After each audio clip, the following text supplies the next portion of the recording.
महीनों बाद अपनी माँ के चेहरे पर मुस्कुराहट देख कोमल ने उनसे कहा, क्या बात है माँ, आज बड़े दिन के बाद आप बहुत खुश नजर आ रही हैं, वरना पापा के गुजरने के बाद तो।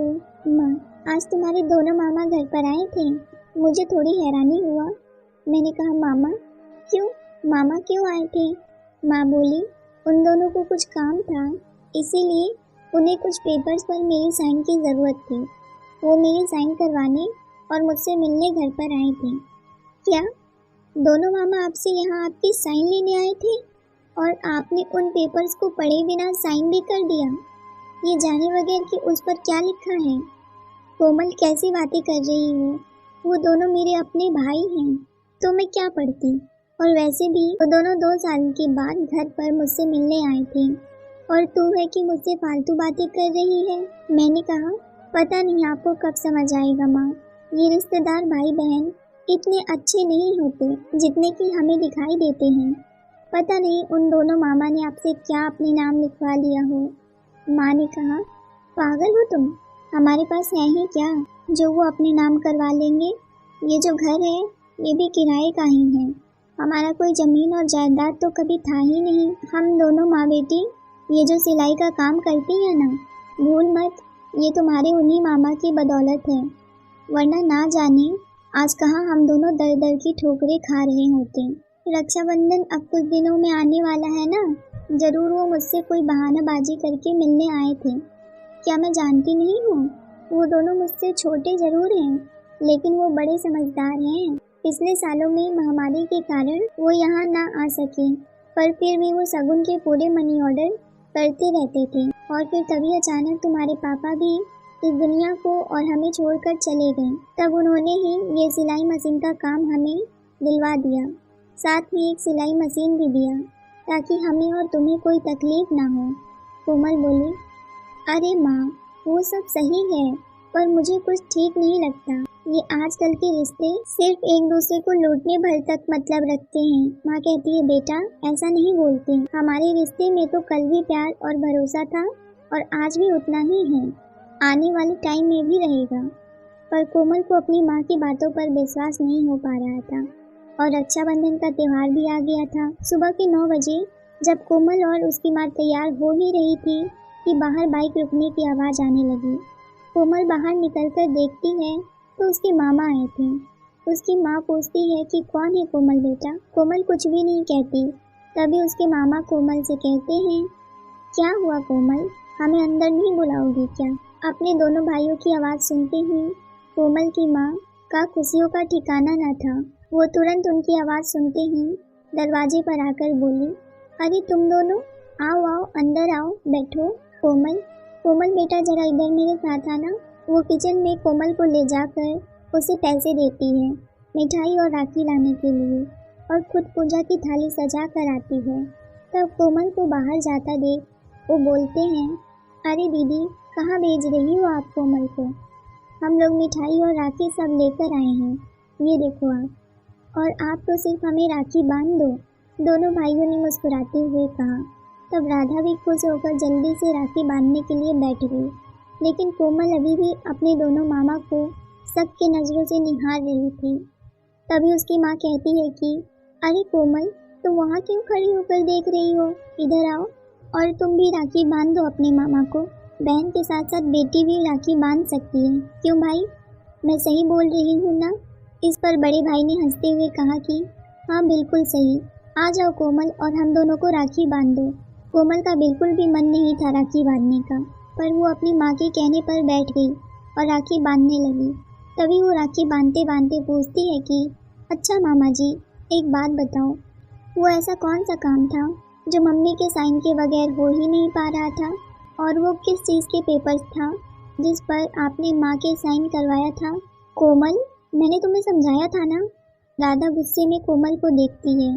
तभी छोटा भाई बोलता है कि नहीं दीदी जी, आप उसे ना डांटो, बल्कि मैं तो बोलूँगा वेरी गुड बेटा, हमेशा ऐसे ही सावधान होना चाहिए। बात ऐसी थी कि तुम्हारे नाना जी ने मार्केट में एक ज़मीन ली थी जिसमें उन्होंने तुम्हारी माँ को नॉमिनी बनाए थे, और हम दोनों भाइयों ने बहुत ट्राई किया पर हम वो प्रॉपर्टी अपने नाम ना करवा सकें, क्योंकि तुम्हारी माँ के साइन उसमें बहुत ज़रूरी थे। उसके बिना हम कुछ कर ही नहीं सकते थे। हम दोनों उस दिन वही करवाने के लिए आए थे। दोनों मामा की बातें सुनकर कोमल गुस्से से एकदम लाल हो गई थी और कहने लगी, सुन लिया माँ आपने, मैं तो पहले ही कहती थी कि आजकल के रिश्ते से एक दूसरे को लूटने तक ही मतलब रखते हैं। कोमल तुरंत वहाँ से उठकर अपने कमरे में चली गई। राधा भी अपनी आंखों की आंसू पोंछते हुए अपने दोनों भाइयों को राखी बांधती है, लेकिन दोनों भाई ये सब देखकर अंदर ही अंदर ना जाने क्यों मुस्कुरा रहे थे। तभी छोटे भाई ने कोमल के रूम में जाकर उसे बाहर ले आता है और कहता है कि तुमने राखी तो बांध दी है हम दोनों को, पर क्या तुम अपना गिफ्ट नहीं लोगी? पर कोमल का चेहरा गुस्से से एकदम लाल हो चुका था। तभी उसके बड़े मामा ने उसे एक गिफ्ट का पैकेट देते हुए कहा कि कोमल, तुम्हारे लिए ये गिफ्ट है और दीदी ये आपके लिए है। बड़े भाई ने एक दूसरा गिफ्ट का पैकेट अपनी दीदी को देते हुए कहा, पर कोमल और उसकी माँ की हिम्मत नहीं हो रही थी कि वो दोनों उस गिफ्ट का पैकेट खोल कर देखें कि उसमें क्या है। तभी दोनों भाई कहते हैं कि अच्छा कोई बात नहीं, ठीक है, हम दोनों जा रहे हैं, आप हमारे जाने के बाद इस गिफ्ट को खोल कर जरूर देख लेना। और दोनों भाई इतना कहकर चले गए। थोड़ी देर तक तो कमरे में सन्नाटा छाया रहा। फिर कोमल गुस्से में उस गिफ्ट के पैकेट को खोल कर देखती है तो उस पैकेट में नए नए कपड़े और एक पेपर के साथ में एक लेटर था।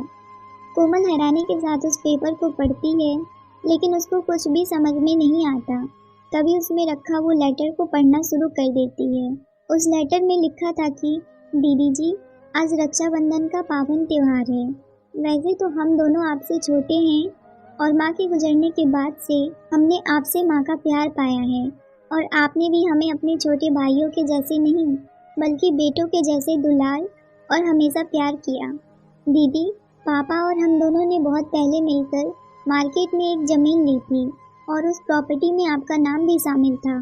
तो उस ज़मीन पर हम दोनों ने मिलकर ऊपर नीचे एक दुकान और ऊपर घर बनवा दिया है, ताकि इसे कोमल की शादी तक कुछ पैसे भी जमा हो जाएंगे और खुद का दुकान भी हो जाएगा, तो बहुत अच्छा रहेगा। अब तो पापा के साथ जीजा जी भी रहे नहीं, कल किसने देखा है।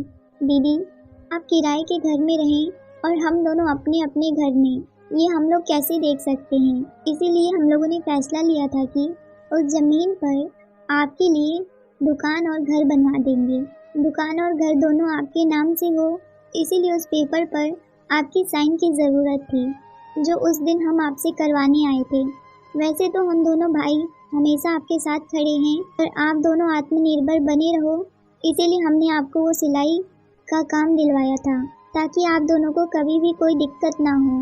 और आपको तो सिलाई का काम पहले से ही आता था, तो इसीलिए हम लोगों ने एक दुकान भी बनवा दिया, ताकि सब अच्छे से चल सके। वैसे तो छोटे भाई बड़ों को कुछ दे नहीं सकते, लेकिन आप बड़ी हो तो हम दोनों छोटे भाइयों पर अपना आशीर्वाद बनाए रखना। और हाँ, एक बात और, जब आप दोनों की नाराज़गी ख़त्म हो जाए तब आप दोनों एक कॉल कर देना, ताकि सब सामान भी तो आपके नए घर में शिफ्ट करवाना पड़ेगा ना। क्यों दीदी, आ गई ना चेहरे पर मुस्कुराहट।